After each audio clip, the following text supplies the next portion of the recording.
ಪ್ರತಿ ವಾರ ಅವ್ರಿಗೆ ಸುದೀಪ್ ಸರ್ ಬುದ್ಧಿ ಹೇಳ್ತಾರೆ, ಕಿವಿ ಹಿಂಡ್ತಾರೆ, ಆದ್ರೂ ಅರ್ಥ ಆಗ್ತಿಲ್ಲ ಯಾಕೆ ಅಂತ. ನಾನು ಲಾಸ್ಟ್ ಟೈಮ್ ಸುದಿ ಅವರಿಗೂ ಇದೇ ಪ್ರಶ್ನೆಯನ್ನ ಕೇಳಿದೆ. ವೀಕೆಂಡ್ ಎಪಿಸೋಡ್ ನಲ್ಲಿ ಸುದೀಪ್ ಸರ್ ಏನಾದ್ರು ಹೇಳ್ತಾರೆ ಅಂತಂದಾಗ ಹೊರಗಡೆ ವೀಕ್ಷಕರು ಚಪ್ಪಾಳೆ ತಡ್ತಾರೆ. ಸೊ ಇವ್ರು ತಪ್ಪು ಮಾಡಿದ್ದಾರೆ ಅಂತ ಗೊತ್ತಾಗುತ್ತೆ. ಇವ್ರೇನೋ ಉಲ್ಟಾ ಮಾತಾಡಿದ್ರು ಅಥವಾ ಸಂಜಾಯಿಷಿ ಕೊಟ್ರು ಅಂತಂದಾಗ್ಲೂ ಕೂಡ ಅಲ್ಲಿ ಆಡಿಯನ್ಸ್ ರಿಯಾಕ್ಷನ್ ಏನು ಅನ್ನೋದು ನಮಗ್ ಕೇಳಿಸುತ್ತೆ, ಅವ್ರಿಗೆ ಕೇಳಿಸ್ತಿಲ್ವಾ ಅದು ಅಂತ.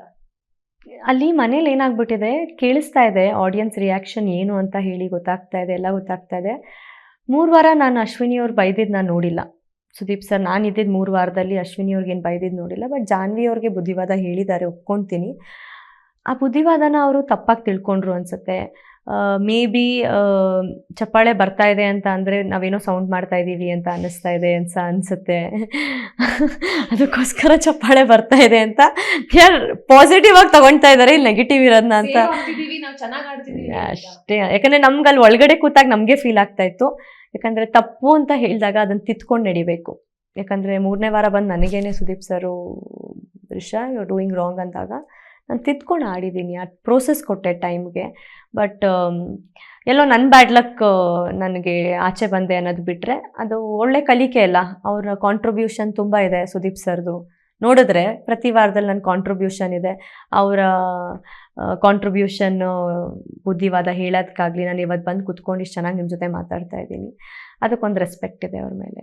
ಬಿಗ್ ಬಾಸ್ ಮನೇಲಿ ಎಲ್ಲ ಕಡೆ ಕ್ಯಾಮ್ರಾ ಇದೆ, ಏನೇ ಮಾಡಿದ್ರು ಎಲ್ಲದೂ ಗೊತ್ತಾಗುತ್ತೆ, ಸತ್ಯ ಗೊತ್ತಾಗುತ್ತೆ, ಏನನ್ನೂ ಮುಚ್ಚಿಡಕ್ ಸಾಧ್ಯ ಇಲ್ಲ. ಈಗ ಕಾಫಿ ಪುಡಿ ಕದ್ದಿಟ್ಟು ಬೆಡ್ ಕೆಳಗಡೆ ಇಟ್ಕೊಂಡು ಕದ್ದು ಕುಡಿದ್ರೂ ಗೊತ್ತಾಗತ್ತೆ. ಅಷ್ಟ್ರ ಮಟ್ಟಿಗೆ ಬಿಗ್ ಬಾಸ್ ಕ್ಯಾಮ್ರಾಗಳು ವರ್ಕ್ ಆಗುತ್ತೆ. ಹೀಗಿದ್ರು ಕೂಡ ನಾನು ಆತರ ಹೇಳೇ ಇಲ್ಲ, ನನ್ಗೆ ಆತರ ನನ್ನ ಇಂಟೆನ್ಷನ್ನೇ ಆಗಿರ್ಲಿಲ್ಲ ಅಂತ ಹೇಳಿ ಅಲ್ಲಿ ಕೆಲವು ಸ್ಪರ್ಧಿಗಳು ವಾದ ಮಾಡ್ತಾರೆ. ಯಾವ ಧೈರ್ಯದ ಮೇಲೆ ಅಂತ ಅವ್ರಿಗೂ ಚೆನ್ನಾಗಿ ಗೊತ್ತಿದೆ ಬಿಗ್ ಬಾಸ್ ನೋಡ್ತಾ ಇದ್ದಾರೆ ಅಂತ ಹೇಳ್ಬಿಟ್ಟು. ಅಂದ್ರೆ ಯಾಕಂದ್ರೆ ಒಂದು ಪಿನ್ ಸದಾ ನೀವು ಇಲ್ಲಿಂದ ಇಲ್ಲಿಗಿಟ್ರು ಕೂಡ ಬಿಗ್ ಬಾಸ್ ನೋಡ್ತಾ ಇರ್ತಾರೆ, ಪ್ರತಿ ಕ್ಷಣ ಗೊತ್ತಾಗ್ತಾ ಇರುತ್ತೆ ನಿಮಗೆ. ಬಟ್ ಆದರೆ ಯಾಕೆ ವಾದ ಮಾಡ್ತಾರೆ ಅಂತ ಅಂದರೆ ಅಲ್ಲಿರೋ ಜನರು ನೋಡ್ತಾ ಇರಲ್ಲ ಅಲ್ವಾ, ಒಳಗಡೆ ಪೀಪಲ್ ನೋಡ್ತಾ ಇರಲ್ಲ. ಅಲ್ಲಿಂದ ಎಸ್ಕೇಪ್ ಆಗೋಣ, ಆಮೇಲೆ ನೋಡೋಣ ಮ್ಯಾಟರ್ ಬಂದಾಗ. ಇಲ್ಲಿರೋರು ಬೇಡ. ಅವ್ರು ಏನಾಗ್ತಿತ್ತು ಅಂದರೆ, ಅವ್ರು ಏನೋ ಒಂದು ಗಾದೆ ಇದೆಯಲ್ಲ, ಬೆಕ್ಕು ಕಣ್ಮುಚ್ಕೊಂಡು ಹಾಲು ಕುಡಿದ್ರೆ ಪ್ರಪಂಚ ಗೊತ್ತಾಗಲ್ಲ ಅನ್ನಂಗೆ. ಅವ್ರ ಇಂಟೆನ್ಷನ್ ಏನಿತ್ತು ಅಂದರೆ ಮನೆಯಲ್ಲಿ ಕಣ್ಮುಚ್ಕೊಂಡು ಹಾಲು ಕುದ್ಬಿಡೋಣ, ಆದರೆ ಪ್ರಪಂಚನೇ ನೋಡ್ತಾ ಇದೆ ಅನ್ನೋದನ್ನ ಮರ್ತು ಬಿಟ್ಟಿದ್ದಾರೆ ಅವರು ಎಷ್ಟೊಂದು ವಿಷಯದಲ್ಲಿ. ನಾನೇ ಮಾಡಿದ್ದೀನಿ ಅದನ್ನ, ಮಧ್ಯರಾತ್ರಿ ಹೊಟ್ಟೆ ಸಿಗ್ತಾ ಇದೆ ಅಂದ್ಬಿಟ್ಟು ಏನಾರು ಮಾಡ್ಕೊಂಡು ತುಂಬಾ ಹೊಟ್ಟೆ ಸಿಗ್ತಾ ಇತ್ತು, ಊಟನೂ ಮಾಡ್ಕೊಳಕ್ಕೆ ಬಿಡ್ತಾ ಇರ್ಲಿಲ್ಲ. ನಾನು ಕದ್ದು ಸೌತೆಕಾಯಿ ಎಲ್ಲೆಲ್ಲೆಲ್ಲ ಔಸ್ ಇಟ್ಬಿಟ್ಟು ಹೊಟ್ಟೆ ಹಸ್ದಾಗೆಲ್ಲ ತಿನ್ನೋಣ ಅಂತ ಅಂದ್ಬಿಟ್ಟು ಚೆನ್ನಾಗಿ ತಿಂದಿದ್ದೀನಿ. ಐ ಥಿಂಕ್ 24x7 ಲೈವ್ ಹೋಗ್ತಿದೆ ಅನ್ನೋದನ್ನ ಸ್ಪರ್ಧಿಗಳು ಮರ್ತಿದ್ದಾರೆ. ಒಂದು ಇನ್ನೊಂದೇನಂದ್ರೆ, ಸುದೀಪ್ ಸರ್ ಪ್ರಶ್ನೆ ಮಾಡಿಲ್ಲ, ಆ ಟಾಪಿಕ್ ಬಗ್ಗೆ ಮಾತಾಡಿಲ್ಲ ಅಂತಂದ್ರೆ ಮೋಸ್ಟ್ಲಿ ನಾವು ಮಾಡಿರೋದನ್ನ ಯಾರು ನೋಡಿಲ್ಲ ಅಂತ ಅವ್ರು ಅನ್ಕೊಂಡಿರ್ಬೋದು. ಆನೆಸ್ಟ್ಲಿ ಅಷ್ಟೇ ಆಗ್ತಾ ಇದ್ದಿದ್ದು.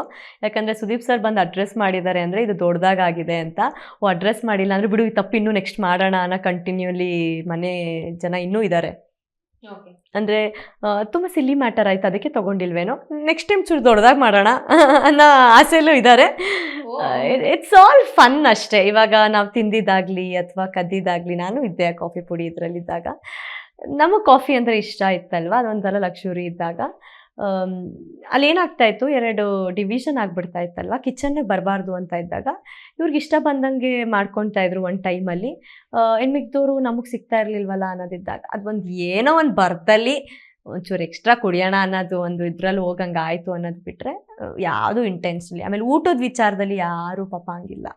ಓಕೆ, ಗಿಲ್ಲಿ ನಟ ಅವ್ರ ಜೊತೆ ನೀವು ಆರಂಭದಲ್ಲಿ ಅಷ್ಟು ಕ್ಲೋಸ್ ಆಗ್ತೀರಿ, ಆಮೇಲೆ ಜಗಳ ಆಗತ್ತೆ. ಅದ್ರಲ್ಲೂ ಅವ್ರು ಯಾವ ರೇಂಜಿಗೆ ಕ್ಲೋಸ್ ಆದ್ರು ಅಂತಂದ್ರೆ, ಅಷ್ಟು ದಿನ ಕಾವು ಕಾವ್ಯ ಅಂತ ಹೇಳ್ತಾ ಇದ್ದವ್ರು ನಿಮ್ ಜೊತೆ ಕ್ಲೋಸ್ ಆದ್ರು, ಬಾಕಿಯವರೇ ಬೇಜಾರು ಮಾಡ್ಕೊಂಡಿದೆ. ಅಂದ್ರೆ ಇಷ್ಟು ದಿನ ಕಾವ್ಯನ ಜೊತೆ ಕ್ಲೋಸ್ ಆಗಿದ್ದ ಗಿಲ್ಲಿ ಈಗ ರಿಷಾ ಬಂದಿದ್ ಕೂಡ್ಲೆ ಚೇಂಜ್ ಆದ್ರು, ಕಾವ್ಯನಿಗೆ ಬೇಜಾರು ಆಗ್ತಿದೆ ಅಂತ ಹೇಳಿ ಮನೆಯವರೇ ಹೇಳ್ಕೊಂಡಿದ್ದಿದೆ.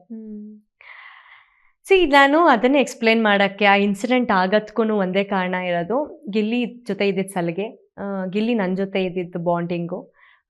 ಮೇ ಬಿ ಆ ಬಾಂಡಿಂಗು ಮನೇಲಿ ಇನ್ಯಾರ ಜೊತೆನೂ ಶೇರ್ ಮಾಡೋಕ್ಕೆ ಅವನಿಗೂ ಕಷ್ಟ ಆಗುತ್ತೆ ಗಿಲ್ಲಿಗೆ. ಯಾಕಂದರೆ ಗಿಲ್ಲಿ ಹೆಂಗೆ ಗೊತ್ತಾ, ಹೀಸ್ ಲೈಕ್ ಮೇ ಬಿ ರಿಷಾ ಆಗಿದ್ದಕ್ಕೆ ಅವತ್ತು ಆ ಬಟ್ಟೆ ಎತ್ಕೊಬಂದು ಹಾಕಿರೋದು, ಆ ಜಾಗದಲ್ಲಿ ಯಾರು ಇದ್ದಿದ್ರು ಅವ್ನು ಹಾಕ್ತಾ ಇರಲಿಲ್ಲ.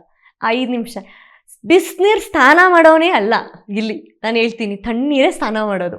ಅವತ್ತು ನನ್ನ ಗ್ರಾಚಾರ ಕೆಡ್ತೋ ಅಥವಾ ಏನಾಗಿತ್ತೋ, ನನಗೆ ಬಿಸಿನೀರು ಬೇಕೇ ಬೇಕು ಅಂತ ಕೂತ್ಕೊಂಡ. ನಾನು ಅದು ಹೇಳ್ತಾ ಇದ್ದೀನಿ, ಗಿಲ್ಲಿ ಬೇರೆಯವರಾಗಿದ್ದರೆ ನಿಜ ನೀನು ಹಿಂಗಿರ್ತಿದ್ದ. ಆ ಮೂಮೆಂಟಲ್ಲಿ ಏನಾಯಿತು ನನಗೆ ಅಂತ ಅಂದರೆ, ಅವನು ಒಂಚೂರು ತಾಳ್ಮೆಯಿಂದ ಇರಬೇಕಿತ್ತು. ಯಾಕಂದರೆ ನಾನು ಆಲ್ರೆಡಿ ಸ್ನಾನ ಮಾಡ್ತಾ ಇದ್ದೆ, ಕ್ಯಾಮ್ರಾಸ್ ಇದೆ, ನಾನು ಮಿಸ್ಸಾಗಿನೂ ಅವನು ಕೊಡೋಕ್ಕಾಗಲ್ಲ ಬಕೆಟು. ಅರ್ಥ ಮಾಡ್ಕೊಳ್ಳೋ, ಬಂದ್ಬಿಡ್ತೀನಿ ಇರೋ ಅಂತ ನಾನು ಕೂಸಿ ಹೊಡಿತಾ ಇದ್ದೀನಿ. 1 ಎಳಿಸ್ತೀನಿ, 2 ಎಳಿಸ್ತೀನಿ, 3 ಎಳಿಸ್ತೀನಿ. ಏನೋ ಬೇಗ ಹೋಗಿ ಆಮೇಲೆ ಡ್ಯಾನ್ಸು ಮಾಡ್ತಿದ್ದ, ತಮಾಷೆ ಆಗ್ತಿತ್ತು. ನನ್ನ ಗ್ರಾಚಾರಕ್ಕೆ ಬ್ಲೈಂಡ್ಸು ಕ್ಲೋಸ್ ಇತ್ತು. ನಾನು ಹೋಗಿ ಸ್ವಿಮ್ಮಿಂಗ್ ಪೂಲ್ಗೆ ಆರೋಣ ಅಂತ ಇತ್ತಿತ್ತು, ನನ್ನ ಕೋಪ ಕಮ್ಮಿ ಆಗಲಿ ಅಂತ ಹೇಳಿ. ನನಗೆ ಗೊತ್ತಾಯಿತು ಹಿಟ್ಟಾಯಿತು ಅಂತ. ಆಮೇಲೆ ಆ ಟೈಮಲ್ಲಿ ಬಟ್ಟೆದು ಏನೋ ಇತ್ತು, ನಂಗೆ ಜಾಲಿ. ಬಟ್ ಅದಾದ್ಮೇಲೂ ಇಮ್ಯಾಜಿನ್ ಮಾಡಿ ಆ ಹುಡುಗ ಬಂದ್ಬಿಟ್ಟು ನನ್ನ ಸಪ್ಪು ಕೂತಾಗ ಪ್ರೀತಿಯಿಂದ ಬಂದು ಮಾತಾಡ್ಸಿದ್ದಾನೆ, ಬಾ ಅಂತ. ಬೇಜಾರು ನನಗೆ ವಿಷಯ ತಲುಪ್ದಂಗೆ, ವಿಷಯ ಕೇಳಿಸ್ಕೊಂಡಾಗ ಬೇಜಾರಾಯಿತು. ಕಾವ್ಯ ಸೈಡಿಗೆ ಕರ್ಕೊಂಡು ಹೋಗ್ಬಿಟ್ಟು, ನೀನು ಯಾಕೆ ಅವಳ ಜೊತೆ ಮಾತಾಡ್ತಿದ್ಯಾ ಅಂತೆಲ್ಲ ಹೇಳಿದ್ವಿ. ಈಗ ನೋಡಿದೆ 1-2-3 ಲೈವ್ ಎಪಿಸೋಡ್ಸ್ ಎಲ್ಲ ಯಾವ್ದು ನೋಡಿದಾಗ ಐ ಫೀಲ್ ಬ್ಯಾಡ್. ಅವ್ರಿಗೆ ಹೇಳೋ ನೆಸಸರಿ ಇರಲಿಲ್ಲ ಅಲ್ಲ. ಗಿಲ್ಲಿ ಕಾವ್ಯನ ಸೊತ್ತಲ್ಲ ಅಲ್ವಾ, ಗಿಲ್ಲಿಗೋಸ್ಕರ ಬಂದು ಆಡಿರೋದು. ಸೊ ಅದು ಹೇಳಿದಾಗ ಏನಕ್ಕೆ ವೈ ಅಟ್ ಇಸ್ ಹಂಗಾದ್ರೆ ಫ್ರೆಂಡ್ಶಿಪ್ ಮಾಡಲೇಬಾರ್ದಾ ನಾವು ಅನ್ನೋ ಮಟ್ಟಿಗೆ ನನಗೆ ಬೇಜಾರಾಯಿತು. ಬಟ್ ಹಾನೆಸ್ಟ್ಲಿ ಸ್ಪೀಕಿಂಗ್, ಹೊರಗಡೆ ಬಂದಾಗ ನನ್ನ ಜೊತೆ ಬ್ಯೂಟಿಫುಲ್ ಬಾಂಡ್ ಒಂದಿರುತ್ತೆ. ಯಾಕಂದರೆ ಅಷ್ಟು ಸಲಿಗೆ ಇದ್ವಿ, ಅಷ್ಟು ತಮಾಷೆ. ಹೋಗ್ತಾ ಹೋಗ್ತಾ ದಿನಗಳಲ್ಲಿ ನಾನು, ರಘು ಅವರು, ಗಿಲ್ಲಿ ಎಷ್ಟು ಕಾಮಿಡಿ ಮಾಡಿದ್ದೀವಿ ಗೊತ್ತಾ, ಈ ಸಿಕ್ಕಾಪಟ್ಟೆ ಕಾಮಿಡಿ ಮಾಡಿದ್ದೀವಿ. It was fun. ನಾನು ಹುಡುಗನ ಬಗ್ಗೆ ನನಗೆ ಹೀ ಈಸ್ ಮೈ ಫ್ರೆಂಡ್, ನನಗೆ ಅಧಿಕಾರ ಇತ್ತು ಫ್ರೆಂಡ್ಶಿಪ್ಪಲ್ಲಿ. ಅವ್ರ ಫ್ಯಾನ್ಸ್ಗೆ ಹೇಳೋಕ್ಕೆ, ನೀವು ಫ್ಯಾನ್ಸು ಬಟ್ ಅವ್ನು ನನ್ನ ಫ್ರೆಂಡು. ಅವನಿಗೂ ಇದೆ ತುಂಬ ಪ್ರೀತಿ ಇದೆ. ಹೊರಗಡೆ ಬಂದು ನಿಜವಾಗ್ಲೂ ನಾನು ಅವನು ಒಂದು ಇಂಟರ್ವ್ಯೂ ಕೊಡ್ತೀವಿ. ಸೊ ಆವಾಗ ಮೇ ಬಿ ಗಿಲ್ಲಿ ಫ್ಯಾನ್ಸ್ಗೆ ಒಂದು ಕ್ಲಾರಿಟಿ ಸಿಗುತ್ತೆ, ನಾನು ಅವನು ಎಷ್ಟು ಸಲ್ಗೆಯಿಂದ ಇದ್ವಿ ಅಂತ ಹೇಳ್ಬಿಟ್ಟು. ಗಿಲ್ಲಿ ನಟ ಅವರು ನಿಮ್ಮ ಜೊತೆ ಮಾತಾಡಿರೋದನ್ನ ಕಾವ್ಯ ವಿರೋಧ ಮಾಡ್ತಾ ಇದ್ದಾರೆ ಅಂತ ನೀವು ಹೇಳ್ತಾರಲ್ಲ, ಅಂದ್ರೆ ಮಾತಾಡಿದ್ರಿ ಅಂತ ಕಾವ್ಯ ಕೇಳಿದ್ರು ಅದು ಬಂತಲ್ಲ, ಅದು ನೋಡಿರ್ಬೋದು ನೀವು. ಅಂದ್ರೆ ಯಾಕೆ ಮಾತಾಡಿಸ್ತಾ ಇದೀಯಾ ಅಂತ ಕೇಳಿದಾಳೆ ಅವಳು. ಅಂದ್ರೆ ಅವ್ನು ನನ್ನ ಜೊತೆ ಮಾತಾಡ್ಬೇಕಾದ್ರೂ ಕದ್ದು ಮುಚ್ಚಿ ಮಾತಾಡ್ತಾ ಇದ್ದ ಸ್ವಲ್ಪ. ಅಂದ್ರೆ ಕಾವ್ಯ ಎಲ್ಲರೂ ನೋಡ್ಬಿಟ್ರೆ, ಅಲ್ಲ ಅದಾದ್ಮೇಲೂ ಕಂಟಿನ್ಯೂ ಆಯ್ತು. ಅವಳು ನನಗೆ ಮೇಕಪ್ ಮಾಡಿದ್ದೆ ಅವನು ರ್ಯಾಂಪ್ ವಾಕಲ್ಲಿ. ಬಾ ನಾನು ಮಾಡ್ತೀನಿ ಅಂತ. ಎಷ್ಟು ಚೆನ್ನಾಗಿ, ನೀವು ನಂಬಲ್ಲ ಎಷ್ಟು ಚೆನ್ನಾಗಿ ಐಲೈನರ್ ಹಾಕಿದ ಗೊತ್ತಾ ನನಗೆ ಅವನು. ನಾನು ಫಸ್ಟ್ ಆಫ್ ಆಲ್ ಬಿಡೋದೇ ಇಲ್ಲ ಹಂಗೆಲ್ಲ ಫೇಸ್ ಅಂತ ಬಂದಾಗ. ಅವ್ನು ಗಾಯ ಮಾಡಿಬಿಟ್ಟಿದ್ದ ನನಗೆ ಇಲ್ಲಿ ಫುಲ್ಲು. ನಾನು ದೊಡ್ಡದಾಗಿ ಮಾಡಿ, ಅಂದರೆ ಐಲೈನರ್ನ ರಬ್ ಮಾಡಿ ಚೆನ್ನಾಗಿ ಬಂದಿಲ್ಲ ಇರು, ಒಂದು ಕಣ್ಣು ನೀಟಾಗಿ ಹಾಕ್ಬಿಟ್ಟ. ನೀವು ಅಬ್ಸರ್ವ್ ಮಾಡಿ ಅದನ್ನು. ರ್ಯಾಂಪ್ ವಾಕ್ ನಾನು ವಿನ್ನಾದಾಗ ಈ ಕಣ್ಣದು ತುಂಬ ಚೆನ್ನಾಗಿ ಒಂಥರ ಲೈನ್ ಹೊಡೆದ್ಬಿಟ್ಟ. ಇಲ್ಲಿ ಗಾಯ ಆಗಿದೆ ಇಲ್ಲಿ ನನಗೆ. ಆ್ಯಕ್ಚುಲಿ ಅವ್ನಿಗೆ ಹೋಗ್ಬಿಟ್ಟು, ನೋಡೋ ಗಾಯ ಮಾಡಿದೆ ಕಣೋ ಅಂದರೆ, ನೋಡು ನಾನು ನಿನ್ನ ಮುಟ್ಟಿದ್ಕೆ ನೀನು ವಿನ್ನಾದೆ ಅಂತ ರೇಗಿಸ್ಕೊಂಡು. ಈ ಕನೆಕ್ಷನ್ಸ್ ಆಚೆ ಬರಲಿಲ್ಲ ಅಷ್ಟೇ, ಇನ್ನೇನೂ ಇಲ್ಲ. ಅದು ಒಂದು ಆ ಇನ್ಸಿಡೆಂಟ್ ಸ್ವಲ್ಪ ಜಾಸ್ತಿ ಆಗೋಯ್ತು ಅನ್ನೋದು ಬಿಟ್ಟರೆ. ಇದೆಲ್ಲ ಇತ್ತಲ್ವಾ, ಈ ಇನ್ಸಿಡೆಂಟ್ ಯಾರ ಜೊತೆ ಶೇರ್ ಮಾಡಿಕೊಂಡ ಅವನು ಇತ್ತು. ಎಲ್ಲೋ ನನಗೆ ಬೇಜಾರಾಯಿತು. ಯಾಕಂದರೆ ನನಗೂ ಫೀಲ್ ಆಗೋಯ್ತು, ಅವ್ನು ತುಂಬ ನೋಡ್ತಾ ಇದ್ದ, ಅವಳಿಲ್ಲ ಅಂದರೆ ಮಾತಾಡ್ಸೋಣ ಅಂತ ಅಂದಾಗ ನಂಗೆ ಬೇಜಾರಾಗೋಯ್ತು. ಅಂದರೆ ಪರವಾಗಿಲ್ಲ ಬಿಡು ಗಿಲ್ಲಿ, ಹೊರಗಡೆ ಬಂದಮೇಲೆ ಮಾತಾಡ್ಸೋ ಸಿಗೋಣ ಅಂತ ಅಂದ್ಬಿಟ್ಟು ಅಲ್ಲಿ ಸ್ವಲ್ಪ ಕನೆಕ್ಷನ್ ಕಮ್ಮಿ ಆಯಿತು.